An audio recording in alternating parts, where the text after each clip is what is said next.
Bonjour à tous, très heureux de vous retrouver à cette nouvelle édition de Emerging Valley où nous allons parler de l'entreprise, de la PME africaine, de son financement, de son environnement. Je passerai la parole après cette petite introduction. Africa Link, bien évidemment, partenaire d'Emerging Valley depuis le début, sur une initiative remarquable de Samir Abdelkrim, et qui est un exemple frappant de ce qui se passe aujourd'hui sur le continent africain. L'Afrique est le prochain moteur de la croissance mondiale. Ça apparaît partout, tout le monde se rend compte que quelque chose se passe. Évidemment, ce n'est pas un chemin pavé de roses, mais il se passe des choses fondamentales.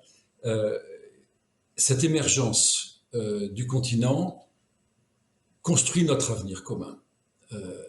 Nous, Européens, nous, Français, et nous, évidemment, ici à Marseille, sur le territoire du Grand Marseille, sommes des partenaires naturels, légitimes de ce continent. Et nous avons d'ailleurs plus besoin de l'Afrique que l'Afrique n'a besoin de nous. Pourquoi? Parce que, tout simplement, l'Afrique a de nombreux partenaires maintenant qui ont compris l'importance du continent et qu'elle a le choix. Nous n'avons pas le choix, nous n'avons qu'une seule Afrique. Dans ce développement que nous constatons aujourd'hui, il y a un aspect essentiel qui est celui de la PME. Il n'y aura pas de développement périn, comme d'ailleurs dans le reste du monde, sans un tissu dense, varié, profond, disséminé sur le continent de PME. Et c'est le sujet. Ces PME, les grands qui seront là demain en Afrique, sont les petits d'aujourd'hui. Donc nous devons être particulièrement attentifs à ça, c'est l'objectif d'ailleurs d'Emerging Valley. Alors, l'Afrique est là, elle a besoin de PME, et on rentre directement dans ce qui est l'objet même de cette petite table ronde, qui est la nécessité d'un nouveau partenariat. Ce nouveau partenariat est d'ailleurs exprimé, porté depuis l'origine par l'exécutif français. Le président Macron a réellement labouré le terrain depuis le discours de Ouagadougou et jusqu'au dernier sommet Afrique-France, où on voit que les paradigmes changent. Nous devons regarder notre relation avec un œil neuf. Alors, un autre aspect fondamental, je crois, c'est qu'il n'y aura pas de développement exogène. On ne va pas aller apprendre au continent africain à se développer. Chacun a sa voie. Le développement ne peut être que endogène. Et nous ne pouvons être que des partenaires. Pas des aideurs, pas des conseilleurs, mais des partenaires dans un cadre d'un partenariat gagnant-gagnant. Et c'est là où il faut se dire qu'est-ce que le partenaire du Sud a et qu'est-ce que le partenaire du Nord a. Eh bien, le partenaire du Sud, il a le marché, la connaissance du marché, la culture, la volonté, la résilience, la capacité d'entreprendre, qui d'ailleurs c'est 90% de la réussite. Et qu'est-ce que nous avons, nous, au Nord? Une antériorité qui fait peut-être une capacité de rigueur et d'organisation souvent un petit peu plus forte, une crédibilité qui nous donne des réseaux et quelque chose d'essentiel qui est le financement. Le problème de la PME en Afrique aujourd'hui est un problème de financement, pas de volonté, pas d'entrepreneur. Et il y a un trou dans la raquette. Si vous cherchez 10 millions d'euros, vous aurez des interlocuteurs. Si vous cherchez 200 000 euros, vous n'en avez pas, ou extrêmement peu. Et Tini Ducent de BPI pourra nous parler aussi de quelques initiatives qui existent et de ce qui cherche à apporter une solution à ce trou dans la raquette. Nos PME ont de l'argent. C'est la mise en contact de ces PME, l'organisation de leurs relations qui est essentielle aujourd'hui pour dire voilà, mettons-nous les uns en face des autres avec de l'humilité, mais aussi de la décomplexion. Arrêtons d'être à la fois complexés de supériorité, d'infériorité, de regrets sur le passé, etc. Regardons devant et c'est comme ça que nous y arriverons. Voilà ce que je voulais dire comme introduction. Et je voudrais passer la parole maintenant peut-être à Naïm de Synergie Family qui va présenter rapidement ce qu'ils font et qui est absolument remarquable et qui initie, qui est au départ de cet entrepreneuriat, avec des pas de côté que Synergie Family fait, qui s'engage en Afrique depuis maintenant 1 an, je crois, et qui fait et qui va certainement faire un travail remarquable. Naïm. Bonjour Yves, merci de me donner la parole et bonjour à tous ceux qui nous regardent aujourd'hui et en replay. Très heureux d'être en face de vous. J'ai 39 ans, je m'appelle Naïm Zriwel, je suis directeur général adjoint de Synergy Family, une start-up d'innovation éducative et le cofondateur de l'Épopée. Alors, quelques mots introductifs pour me présenter avant d'arriver sur le sujet. La première chose, c'est de dire que Synergy Family est une start-up qui a une première croyance, qui est très liée au sujet d'aujourd'hui. C'est que chacun a un rêve, un talent et une envie, et c'est là-dessus qu'il faut travailler, qu'il faut baser tout le travail éducatif et social. On s'est construit sur 3 grands métiers. C'est évidemment créer des expériences éducatives pour tout type d'individus, principalement les enfants, les adolescents et les personnes qui sont dans des situations et dans des territoires compliqués. Nous sommes extrêmement présents sur l'inclusion professionnelle au sens large, du sourcing en passant par la formation, évidemment l'incubation de projets entrepreneuriat et l'orientation professionnelle. Et troisième élément qui est aussi fondamental chez nous, c'est les lieux. Donc nous sommes créateurs et gestionnaires de lieux, de tiers-lieux innovants, comme l'Épopée. Donc ça, c'est à titre introductif.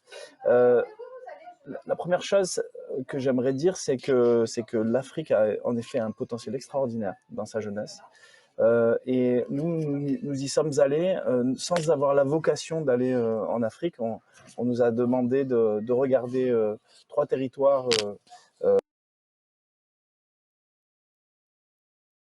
pour le territoire français et qui se sont dit que cette forme d'optimisme pouvait être applicable. Et donc on y allait très timidement, pour être très honnête, Yves, et c'est que quand on arrive et qu'on veut développer des activités en Afrique, forcément, il faut prendre une belle douche d'humilité puisque c'est très complexe quand on ne connaît pas l'environnement. Donc, je vais parler ici en profane. Évidemment, je ne suis pas un expert de l'Afrique.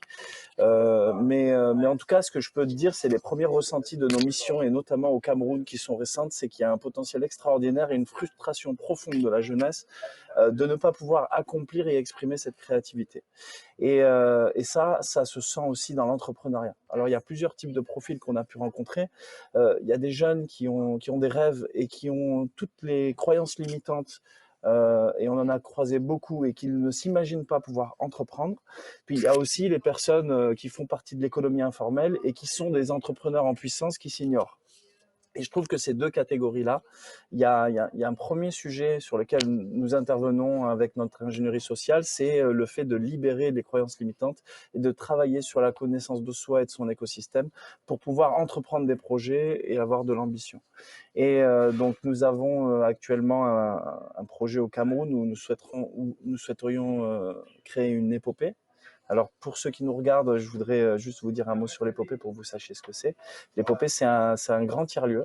Nous venons de racheter les locaux de Ricard, qui est une entreprise du CAC 40 dans les quartiers nord de Marseille.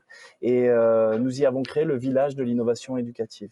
Dans ce village, il y a un écosystème de start-up, d'entreprises, de grands groupes, de PME, mais aussi d'associations et de personnes engagées sur le territoire qui, ensemble, font du co-développement et travaillent à un grand défi qui est celui de l'éducation. C'est aussi un lieu de vie, un lieu d'animation, de création, de culture et d'art. Et c'est très important puisque ça crée de la vie entre tous ces acteurs économiques qui, finalement, en vivant ensemble, construisent un avenir individuel et commun. Et enfin, c'est aussi un laboratoire à ciel ouvert dans lequel on travaille avec les universités, un certain nombre de membres du monde scientifique pour justement mesurer l'impact de nos innovations. Mais pour faire court, moi, et je fais une ouverture peut-être vers quelqu'un qui est dans le tour de table, sur la question de l'entrepreneuriat, il est évident qu'une PME, et notamment quand on est membre de ce qu'on appelle l'économie informelle, c'est difficile de se projeter dans une forme de croissance à plusieurs égards. Déjà, on n'a pas la conscience qu'on peut y arriver souvent, et souvent on ne se projette pas dans une levée de fonds, on ne se projette pas dans le financement de son activité. Je trouve que la première chose que Synergy Family, en tout cas, essaye de faire dans la création d'une épopée et d'un tiers-lieu au Cameroun et d'un certain nombre de projets avec nos partenaires, c'est déjà de repérer des pépites dans ces écosystèmes, de les réunir dans une unité de lieu pour pouvoir justement essayer de mutualiser un certain nombre de moyens, mais aussi de créer une espèce de, comment dire, de motivation, d'émulation entre créateurs d'entreprises, et enfin de les connecter à notre écosystème français, à la fois pour avoir des financiers, des clients ou des partenaires de business potentiels. Je vais m'arrêter là voilà, le début, simplement pour dire que voilà, autour de table, il y a des personnes, et notamment il y a Trace qui est prévu, qui est dans le tour de table, et avec qui on a des projets, notamment à l'épopée, autour de l'entrepreneuriat dans les métiers du son et de l'image.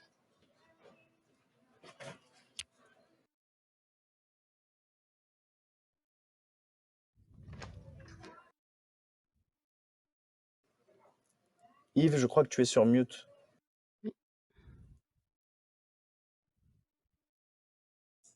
Excusez-moi, j'avais coupé mon micro pour respecter les consignes.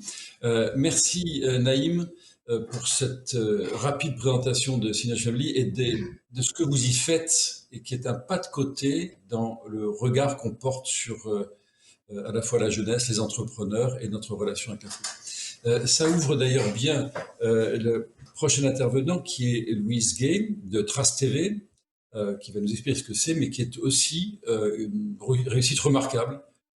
Quand on considère, je crois qu'il y a 300 millions de personnes qui suivent vos programmes télé, radio, etc., c'est surprenant parce qu'on vous découvre. Alors, merci Louise d'être là et de nous parler un petit peu de ce que vous faites, en particulier vers la jeunesse avec Trace Academia. Merci Yves, bonjour à tous et ravie d'être parmi vous. Donc moi, je suis responsable marketing et communication chez Trace. Alors, je vais peut-être présenter donc brièvement Trace. Trace est historiquement un groupe média qui édite donc des chaînes musicales et des radios présents en France, en Afrique, dans la Caraïbe, au Brésil et en Angleterre. Comme vous l'avez dit, c'est vrai, on a à peu près effectivement 300 millions de personnes qui nous suivent chaque mois, soit sur les réseaux sociaux, les chaînes télévision ou les radios. Mais Trace, c'est aussi un groupe qui se repositionne en fait depuis maintenant 2-3 ans sur l'empowerment de la jeunesse et la réussite des jeunes. Et on a notamment édité, une nouvelle application qui s'appelle Trace Academia, qui est une application donc, d'apprentissage qui se veut ludique, et qui est gratuite et qui propose des formations en fait, liées aux compétences humaines et techniques, donc des métiers d'aujourd'hui, et qui veut vraiment former en fait des millions de jeunes à différents métiers, et ça se fait en fait en collaboration avec des marques, leaders, dans leur secteur, qui permettent d'offrir en fait une expertise dont la jeunesse a besoin, notamment en Afrique, pour se former sur ces différents métiers. Alors Trace utilise en fait, donc les codes du divertissement pour, optimiser les parcours d'apprentissage et favoriser les taux de complétion des parcours de formation. Ça, c'est très important pour nous parce qu'on veut vraiment offrir en fait des parcours de formation qui soient, qui favorisent, l'interaction, l'engagement des apprenants, pour vraiment inviter, tous ceux qui commencent les formations à aller au bout. Et l'idée, c'est évidemment d'offrir aussi, des postes en mettant en fait en relation donc les marques leaders de leur secteur qui coopèrent avec Trace, et la jeunesse qui cherche des emplois. Donc on propose différents parcours, notamment des parcours sur l'entrepreneuriat, des parcours sur les industries créatives et culturelles, notamment avec l'AFD, des cours sur l'industrie musicale avec la SACEM. On a d'autres parcours qui sont davantage en fait destinés à sensibiliser la jeunesse sur certains secteurs d'activité qui sont méconnus. Donc, je vais prendre l'exemple des métiers de la tech, par exemple, avec Mastercard et le Crédit Mutuel Arkéa, là, qui est vraiment destiné à sensibiliser le fait que les métiers de la tech sont très divers, sont très variés, que ce sont aussi des métiers pour les filles, parce qu'on se rend compte que les métiers de la tech sont occupés principalement par les garçons aujourd'hui.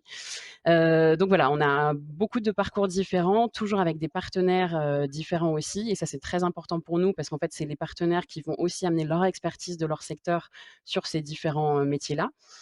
Et on développe aussi des formats en présentiel, en fait, de formation en présentiel. Et là, je vais notamment parler du format qu'on a développé depuis maintenant 2 ans, qui s'appelle Trace Talent, et qui est un format de challenge entrepreneurial dédié au métier des industries créatives. L'idée, c'est de former les jeunes toujours à ces métiers en les incubant pendant plusieurs semaines avec des ateliers de formation, et toujours avec des professionnels du secteur. Et la première édition a été organisée à Marseille autour des métiers du son l'année dernière. Il y a une seconde édition qui sera également à Marseille autour des métiers de l'encadrement musical, donc notamment des métiers de producteur, de manager, de chef de projet et tour manager. Pour nous, c'est très important de le faire aussi en coopération avec les partenaires. Donc, on est notamment partenaire de Synergie Family, qui est présent aujourd'hui, de la ville de Marseille, de OM Records, de Deepster. Enfin voilà, on s'appuie vraiment sur les partenaires qui ont la connaissance aussi en local pour pouvoir développer ce type de format.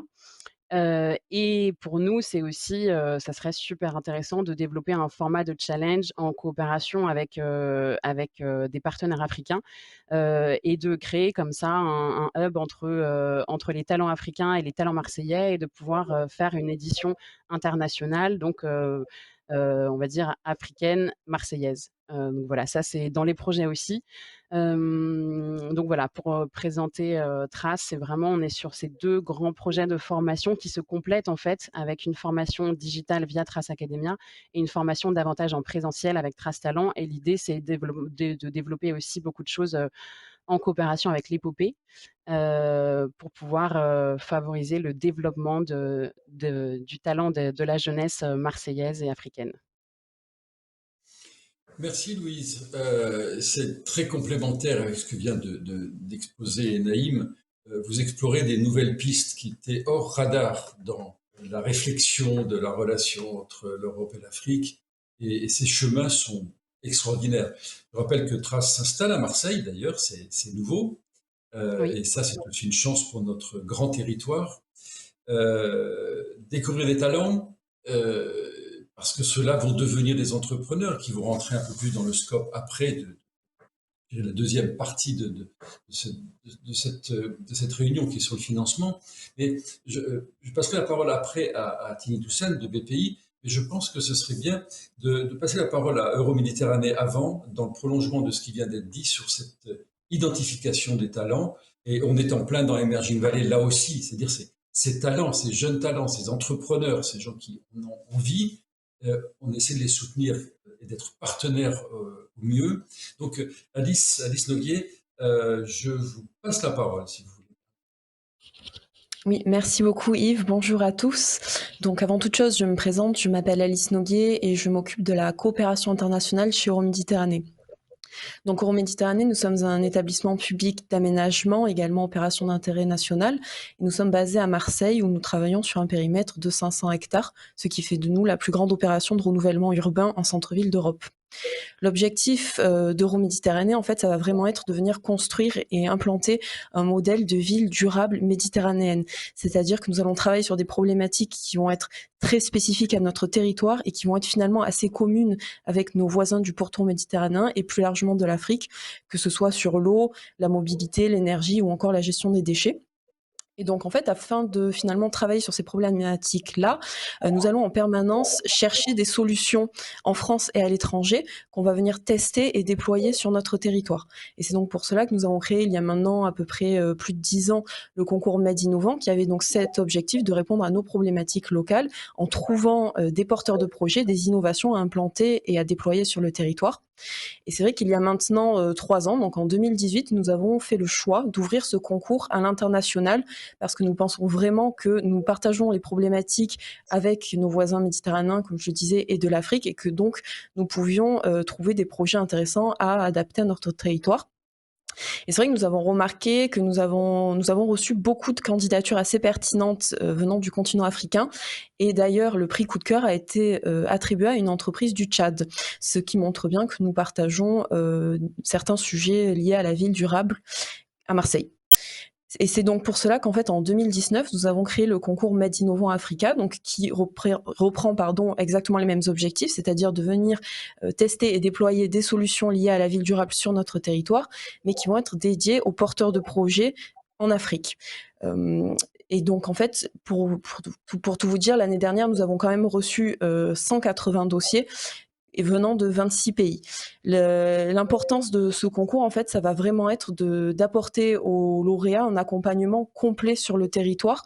Donc pour cela, nous nous sommes associés avec plusieurs partenaires, que ce soit bien sûr donc le sommet Emerging Valley qui a lieu en ce moment, l'Agence française de développement, Africa Link, l'accélérateur M, la Chambre de commerce et d'industrie et le cabinet d'avocats FIDAL.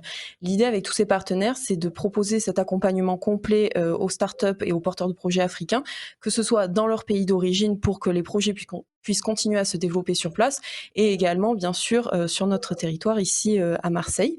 Donc les deux lauréats vont pouvoir être accompagnés, que ce soit dans le cadre d'une visite à Marseille sur le sommet Emerging Valley, avec l'opportunité de présenter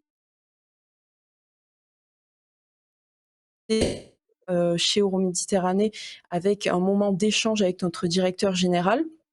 Alors par contre, je ne sais pas si vous m'entendez. Ah oui, voilà, excusez-moi, ça avait planté. Voilà, donc ils vont avoir l'opportunité d'échanger avec notre directeur général afin de bien comprendre les problématiques de notre territoire pour adapter leur projet au contexte local de Marseille. Il va bien sûr y avoir également une dotation financière. Et ensuite, donc, les partenaires vont venir compléter tout cela. Donc, par exemple, Africa Link et la Chambre de commerce et d'industrie vont, quant à eux, travailler à une mise en relation, en fait, avec un élu du pays d'origine du lauréat et également un chef d'entreprise du pays d'origine du lauréat qui travaille dans le secteur d'activité de cette start-up, afin de justement faire un travail de mise en relation et d'accompagnement et de conseil. En parallèle, ces deux lauréats vont être aussi inclus au sein de l'accélérateur M pendant plusieurs semaines et être intégrés au programme SIBC de l'Agence française de développement. Le cabinet FIDAL va aussi proposer un accompagnement juridique. Voilà, donc tout ça dans un objectif vraiment de développer le projet et aussi de l'implanter sur notre territoire. Bien évidemment, on va travailler aussi à la communication et à la visibilité des lauréats. Et notre objectif à terme, ça va être vraiment que le projet puisse s'implanter ici à Marseille. D'ailleurs, pour information, notre prix coup de cœur 2019 est en train actuellement d'être soutenu par Euroméditerranée afin d'obtenir le visa French Tech et donc officialiser son implantation sur notre territoire. Voilà. Et je précise que, bien sûr, l'édition 2022 aura lieu, donc j'invite tout porteur de projet intéressé à se manifester. Merci. Merci Alice. À bon entendeur, salut pour ce concours dont nous sommes partenaires depuis 3 ans et très heureux de l'être. Donc encore une fois, une manifestation d'intérêt et d'engagement entre notre territoire, en France, en Europe, et le continent. Merci. Tini, qui est responsable international pour le sud-est de BPI, je crois, c'est bien ça le titre, présente partout. Je parle d'elle-même ici et de BPI également, qui est très engagée sur l'Afrique, qui s'engage de plus en plus sur l'Afrique et qui a des choses tout à fait intéressantes à dire, peut-être là maintenant, non plus sur l'identification, le démarrage des startups, mais peut-être sur l'accompagnement ensuite dans le développement après démarrage.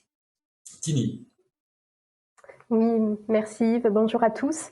Donc effectivement, parce que le temps est limité, il y a tellement de choses à dire, donc je prends le parti pris de ne pas présenter BPI France et que tous les auditeurs connaissent BPI France, même si peut-être pour certains ce n'est pas le cas. Mais voilà, on va passer cette partie introductive pour effectivement rentrer dans le vif du sujet de ce vaste débat aujourd'hui qui porte sur la mise en relation entre entrepreneurs, la mise en relation des systèmes, des écosystèmes de l'entrepreneuriat et de l'innovation français et africain. Et effectivement, on est là vraiment au cœur d'un des axes stratégiques de BPI France.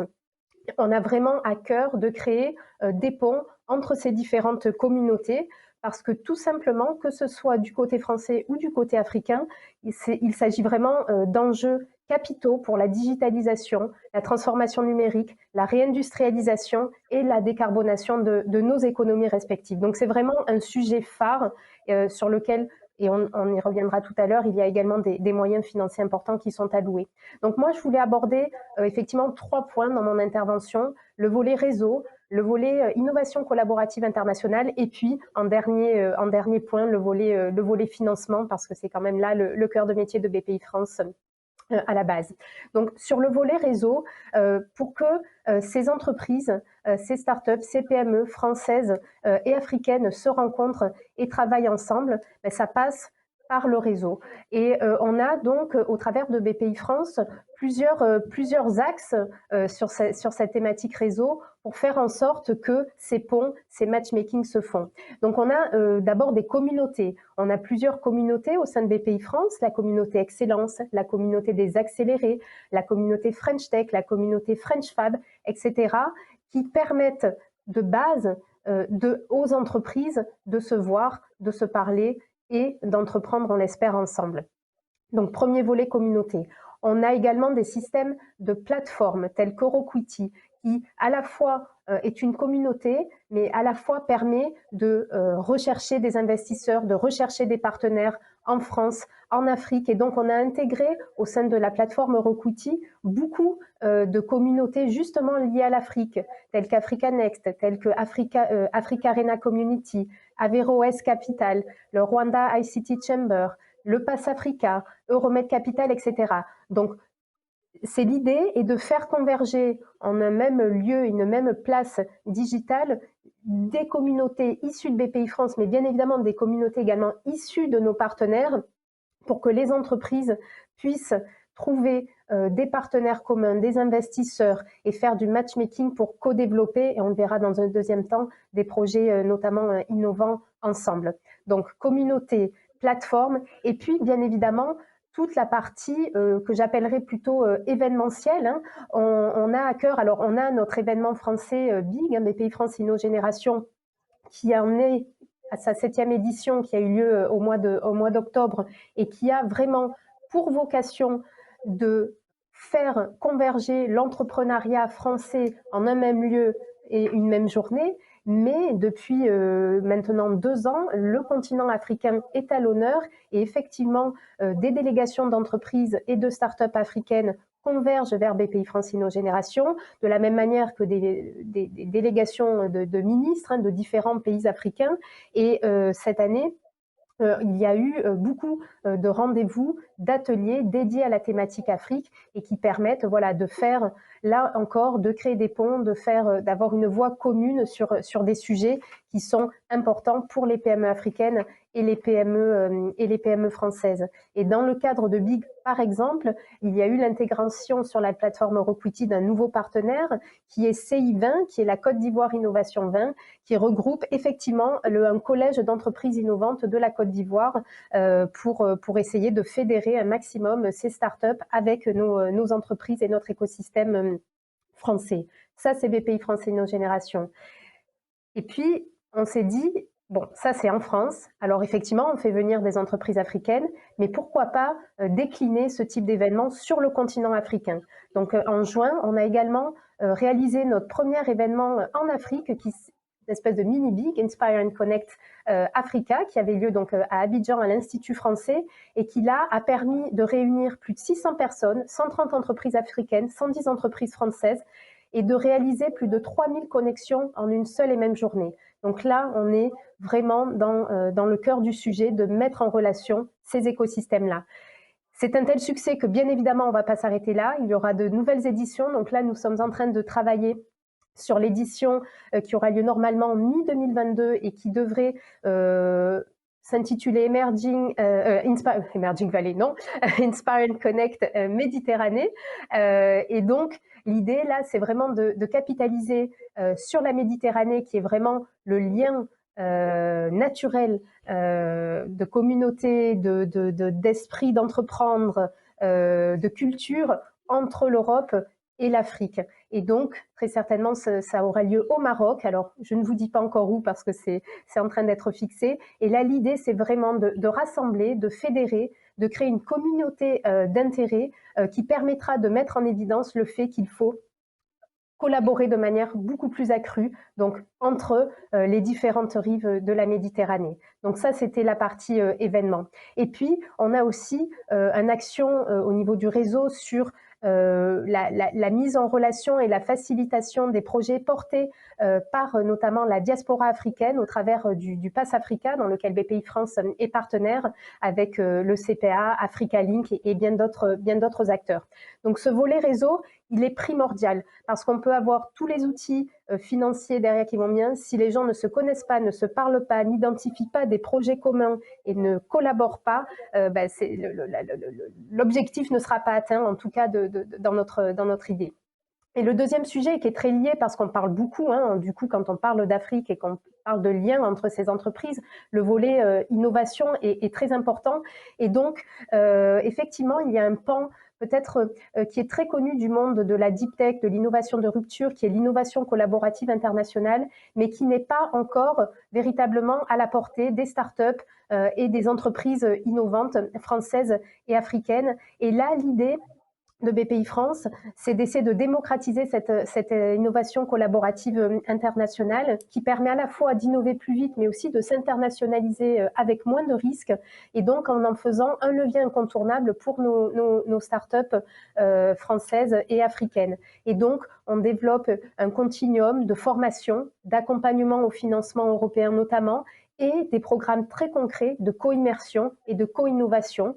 Alors, jusqu'à présent, plutôt axé sur l'Allemagne, Singapour, les États-Unis, mais depuis pour 2022, avec l'Afrique véritablement en feuille de route sur ces sujets d'innovation collaborative internationale. Et la première étape a eu lieu d'ailleurs la veille de Big, où on a réalisé une grande session de matchmaking entre startups françaises et africaines à la station F à Paris. Et ces entreprises-là, bien évidemment, après ont convergé sur BPI France InnoGénération et le sommet Afrique-France. Donc, l'innovation collaborative internationale, un pan important qui va permettre effectivement de renforcer les collaborations entre les entreprises de nos deux rives.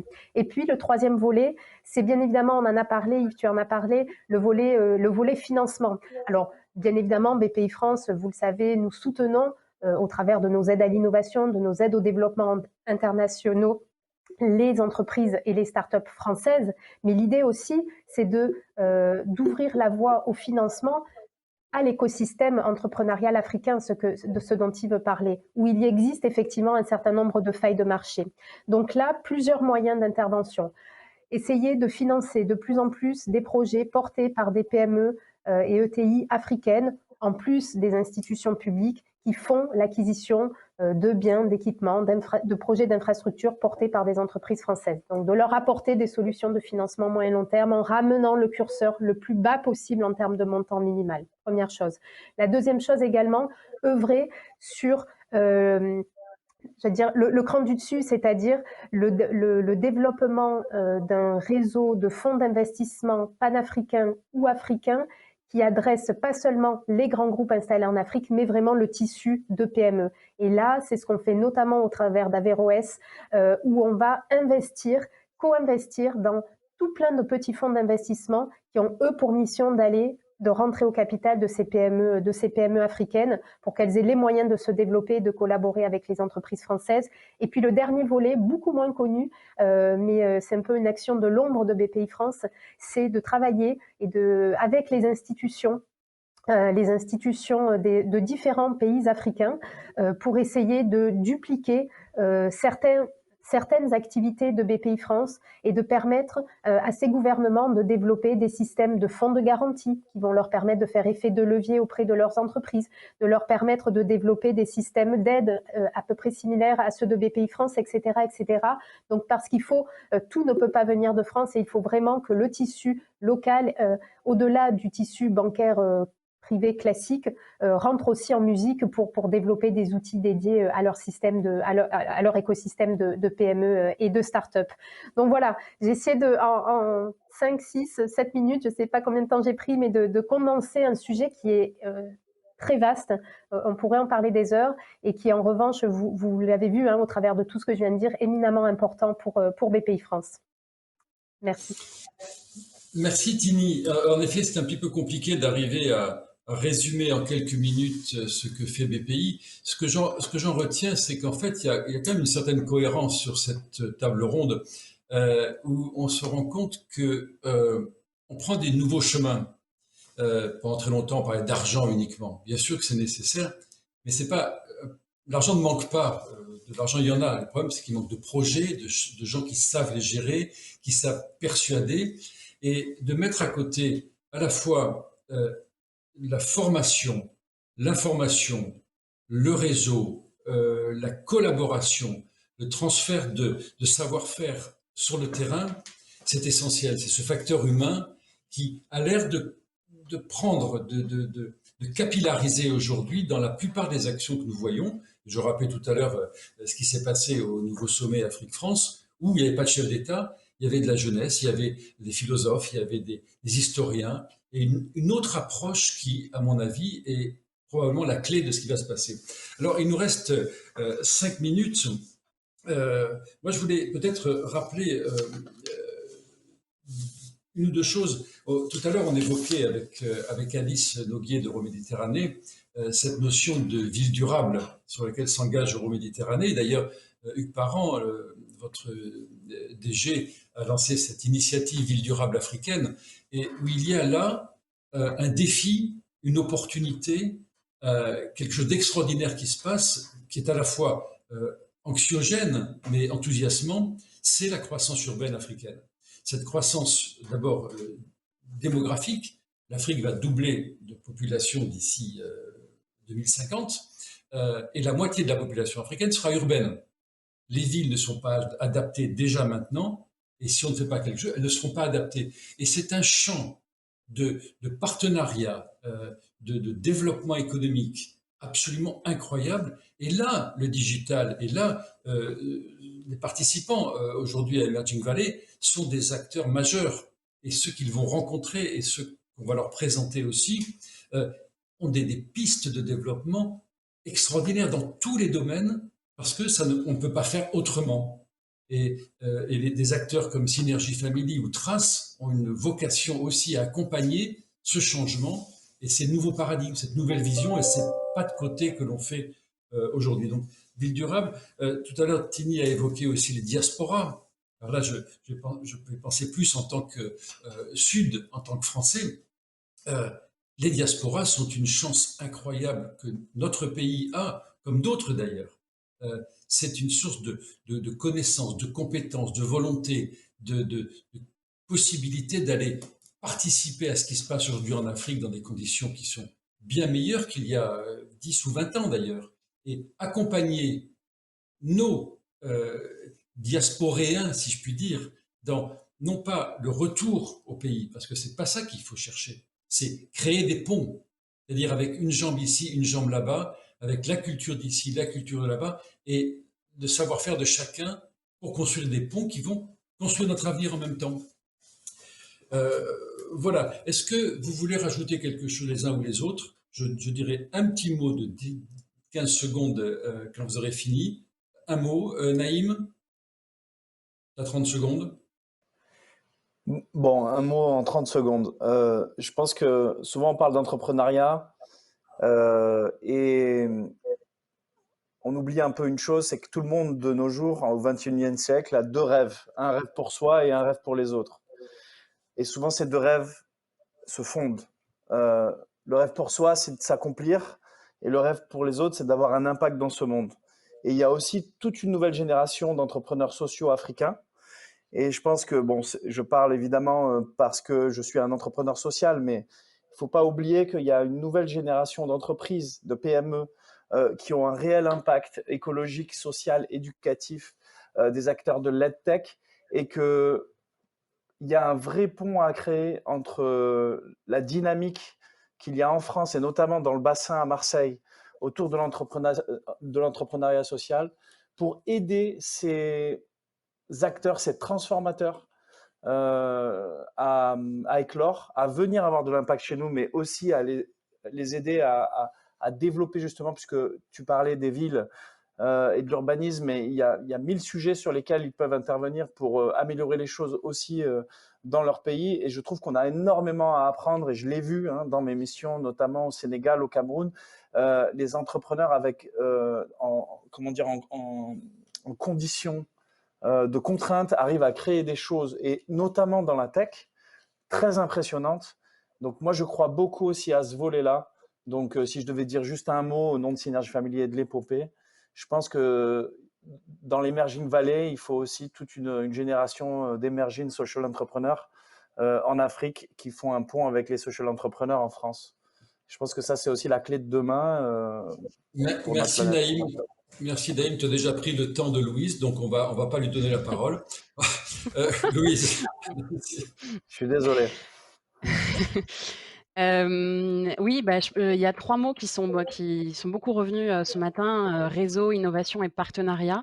C'est vrai que nous, chez Trace, on mise vraiment sur, ces 3 axes-là, qui sont très forts pour nous et c'est vraiment ce qui nous guide, dans nos projets de développement, d'accompagner les jeunes, heu, voilà et de contribuer à leur réussite, et c'est notamment ce qui nous guide sur les projets de Trace Academia et Trace Talent.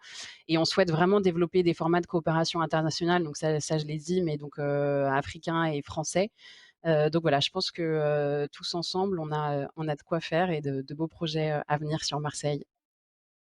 J'en suis convaincu. Alice. Oui, simplement pour dire que moi j'ai beaucoup apprécié, ce que vient de dire Naïm sur le pont, en fait, entre l'Afrique et la France et Marseille. Nous, c'est vrai que voilà, on fait alors c'est pas un pont entre social entrepreneurs, mais c'est un pont entre, la construction des villes. Parce que comme vous l'avez dit Yves, on espère vraiment pouvoir dialoguer avec les villes africaines qui ont des besoins d'aménagement pour faire un partage de connaissances et capitaliser les uns sur les autres, parce qu'on a vraiment conscience de cet échange, qui est très important aujourd'hui de compétences et de savoir-faire. Merci Alice. Tini. Que dire de plus après tout ça? Non, mais que les objectifs sont clairs, hein, véritablement, c'est de faire, réussir, les entreprises françaises, la nouvelle génération d'entrepreneurs, africains, et vraiment que ce soit un succès, collectif et c'est une, véritable fierté et je pense que c'est un plus, alors ça je dis ça par rapport à mes autres collègues, de BPI France, mais de le faire en étant basé, à Marseille et en couvrant, la région sud parce qu'on est naturellement, et intimement liés. On a une frontière commune qui est la Méditerranée et donc il faut qu'on montre l'exemple et qu'on soit précurseur sur tous ces sujets-là au niveau de la région sud. Merci. Il nous reste quasiment plus rien. On a plein de choses à dire encore et ça pourrait durer parce qu'en plus c'est passionnant et je suis un petit peu passionné. On aurait pu parler, développer encore plus cet aspect social RSE parce que réellement il se passe des choses aussi qui sont surprenantes sur le continent. On aurait pu parler aussi évidemment, c'est un peu un marronnier, mais de l'impact de cette crise. Non pas seulement en termes économiques et désagréments de vie, mais de changements de paradigme importants qui sont devant nous. On aurait pu aussi parler, on l'avait évoqué avec Naïm un petit peu avant, l'informel en Afrique. Cet informel qui représente souvent 90% de l'économie et donc un PIB qu'on nous donne d'un de nos pays africains ne porte que sur 10 ou 15% de l'activité. Donc en fait, c'est bien plus important et comment faire sortir, identifier cet informel sans le stériliser, c'est un vrai sujet d'entrepreneurs, d'entrepreneuriat et d'entreprise. Mais je ne peux pas conclure sans, ici à Marseille et devant vous, parler de notre territoire. La relation Europe-Afrique doit s'identifier quelque part. Elle doit être plus apparente. Et notre territoire, et quand je dis territoire, c'est ce grand territoire qui irrigue la seconde ville de France. C'est pas Marseille, c'est pas juste le département, c'est un grand territoire qui est au sud de l'Europe et qui est le hub naturel, qui est la porte naturelle des échanges entre l'Afrique et l'Europe. C'est une légitimité géographique, historique, culturelle, qui devient économique. Et quand on vous voit travailler ici, vous implanter ici, développer des choses nouvelles ici, c'est évident qu'on a cette vocation et qu'il faut que tous ensemble, on comprenne qu'il faut qu'on se rencontre ici, dans cette grande région, dans cette grande ville qui est la première ville africaine, pour développer cette relation ensemble et persuadons nos interlocuteurs, nos proches, nos autorités, nos confrères, nos partenaires, qu'il faut construire ici, sur ce territoire, un hub de la relation Europe-Afrique, pas seulement pour aller en Afrique, mais pour accueillir